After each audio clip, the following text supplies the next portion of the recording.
Tonight is Chav Daled Kislev. Yitas Kislev is when we start the Tanya, and the last few days we've been learning about why the Alter Rebbe made the Tanya, the compiler forward of the Tanya. The Alter Rebbe went into Barichas, how everything could be found in Tanya. And now, tonight, we're going to start actually learning Perek Aleph of Tanya. Now, let's begin. Tanya, we learned in a Braisa. This is a Braisa, B'Seif Perek Gimel de Nida. This is a Braisa in the end of Perek Gimel of Nida. So it says, before a Yid is born, an oath, they give a shvuah is administered to this child in heaven, to the neshama, and we tell this child, we tell the neshama, mashbiim oisei. We give him a shvuah, we make him promise, and we tell the neshama, Tihi tzadik v'al tihi rasha, that he should be righteous and not be a rasha, not be wicked. Now, the Brisa says, V'afilu kol ha'elam, kula emrim l'cha tzadik ata, even if the whole world tells you that you are a tzaddik, you should look at yourself, hayeh me'enecha karasha, you should look at yourself as a wicked person. That's what the Brisa says.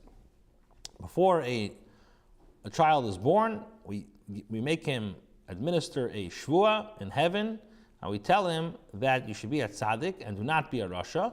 And even if everyone tells you you should be a tzaddik or you are a tzaddik, you have to look at yourself like a rasha. Now, when a yid's neshama comes down into the body, it comes for a spiritual purpose. As a mission, every person that's born has a mission that he has to accomplish into this world. So when we say mashbiim literally means that we give him an oath. Mashbiim also comes from the word of sava, masbiim, which means sated. So when we give this child, when we give this neshama a shvuah, it means that we're also giving him the power, we're giving him the satiation that he could accomplish his mission in life. Okay, so that's what the Brisa says. Tihi tzadik v'al tihi rasha, v'afilu kol ha'elim kubum l'ayrim l'cha tzadik ata, hayeh me'enecha kirasha. So the Alter Rebbe v'tzarech lahav, and we have to understand. The Tanan Ovis Perek Beis, we learned in a Mishnah in Ovis Perek Beis. The Mishnah says, v'al tihi rasha b'fnei atzmacha. Do not look at yourself wicked in your own estimation. So it's a stira. How could we give this child a shvuah and we tell him that he should look at himself as a wicked person?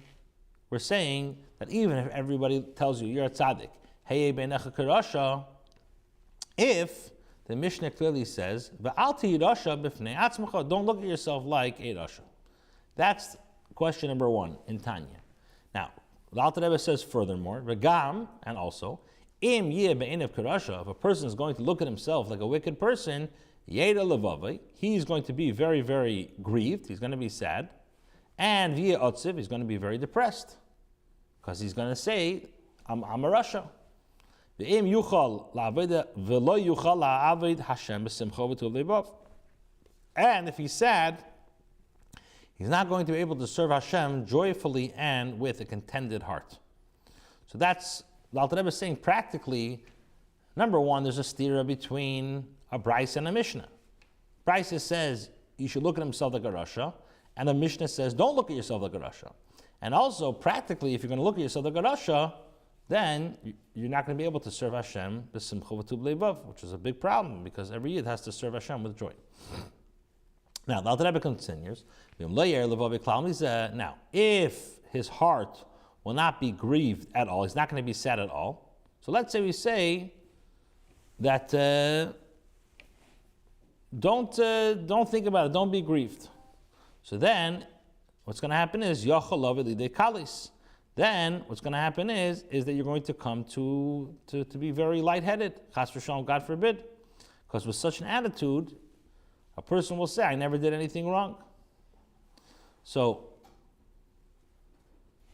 the question is now, what's going on over here? If he looks at himself like a rasha, he'll be sad and he won't be able to serve Hashem at all.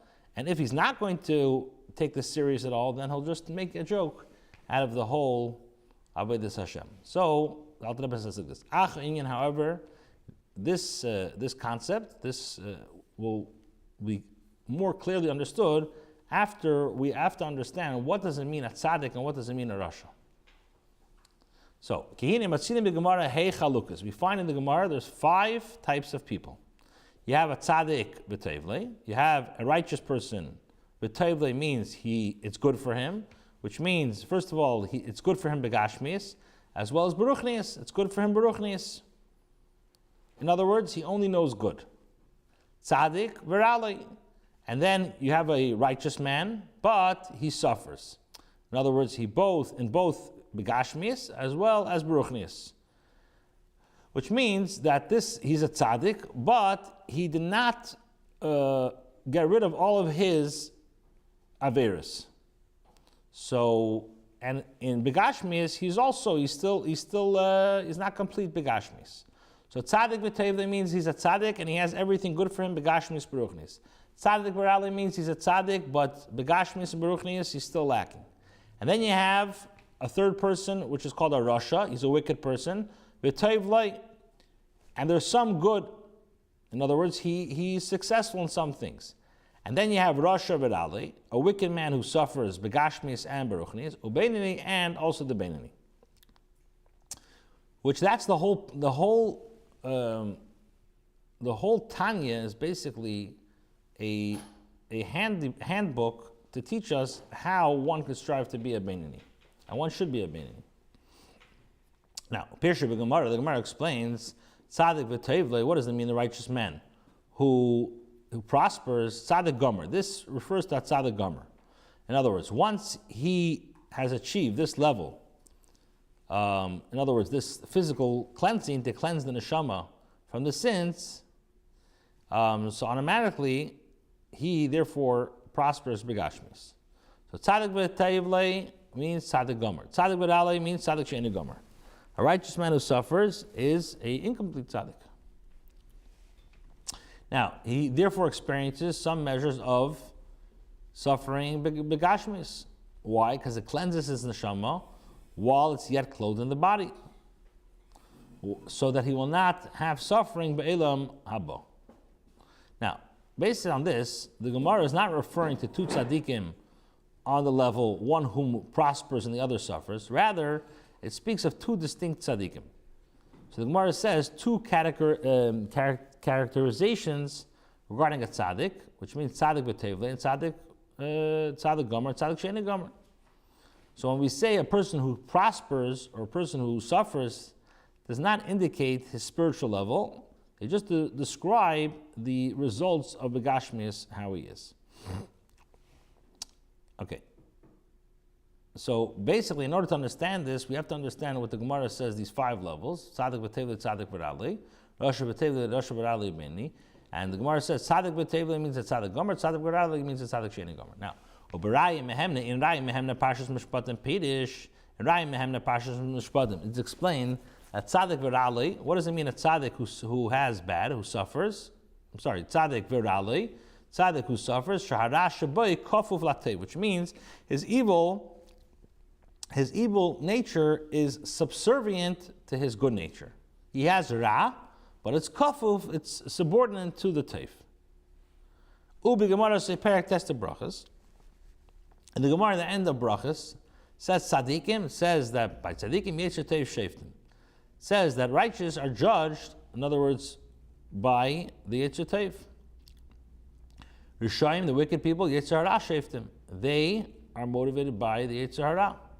Beinim, in regards to Beinim, zev is a sheftim, they're judged by both the good and the evil. Now, Amar Rabba says, Kegoin ano beinani. I, for example, I'm a beinani. So Amar Abaya, his student, told him, Leishavik mar chaya lechol beria. Master, you make it impossible for any creature to live. Abaya said that if you're a beinani, then all those who are lower level than you basically are a rasha. And we know, like the Gemara says, that Rishaim, even when they're alive, they're considered dead. So by calling you self a beinani, you make it basically impossible for anyone to live. So what does the Rabbi mean saying that Kegoin ano beinani? Now, Olahavin calls their be'ehitiv. To understand all this, to explain this properly, and also to understand what Iyov says, the Gemara Rabbi Basra brings down, he says, Master of the universe, you've created righteous men, you've created wicked men. Now, he does not decree which person are to be righteous and which are wicked. The Gemara relates that Hashem decrees that a child about to be born is going to be wise, he'll be foolish, he'll be strong or weak. Whether a child will be a tzaddik or rasha, Hashem does not say. In other words, a person is not predetermined to be a tzaddik or a rasha. Rather, a person has bchira, a person has free choice to be a tzaddik or a rasha. So how could Iyov say that barasa tzaddik and barasa rashayim? What do you mean? You created wicked people, you created righteous people? Hashem doesn't create righteous or wicked people. A person has a choice to be a tzaddik or a rasha. So we have to understand what's going on over here. We also have to understand the essential nature of a benini. The mahus of a tzaddik is righteousness. The mahus of a wicked person, a rasha, is evil. What's the mahus, the essential nature of a benini? Now, he certainly, a benini is not somebody who has, let's say, half virtues and half sins. Why? Because if that's the type of a benini, he has half averis, half mitzvahs,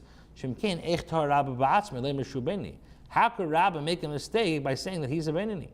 That's known to like pasuk pumi megirsa. His mouth never ceased studying Torah ever. Even the Malach HaMavos had no rulership over him. Rabbi was such a masmid, he did not neglect his learning Torah even for a moment. And when you look at it qualitatively, his learning was on a high level, like a malach that was unable to, that even the malach was unable to overpower him. So the question is, how could Rabbi consider that half his deeds were sins? Furthermore,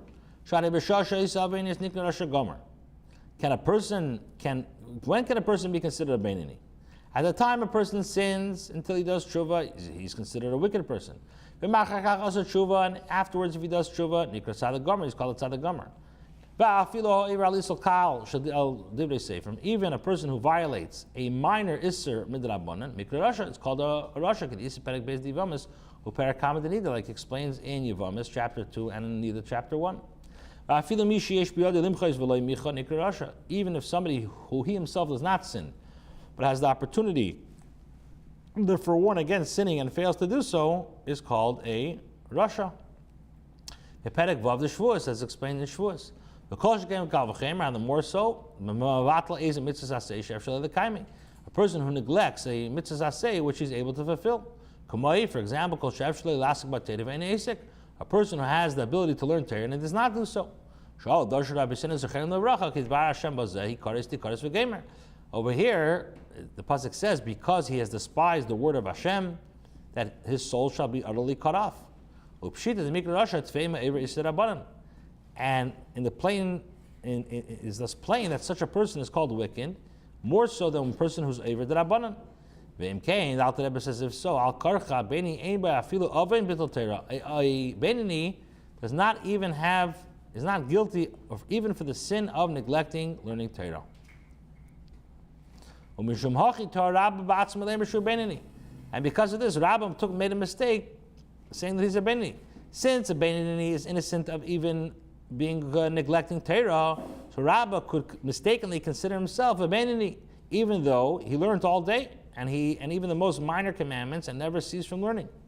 Now we'll conclude the Tanya.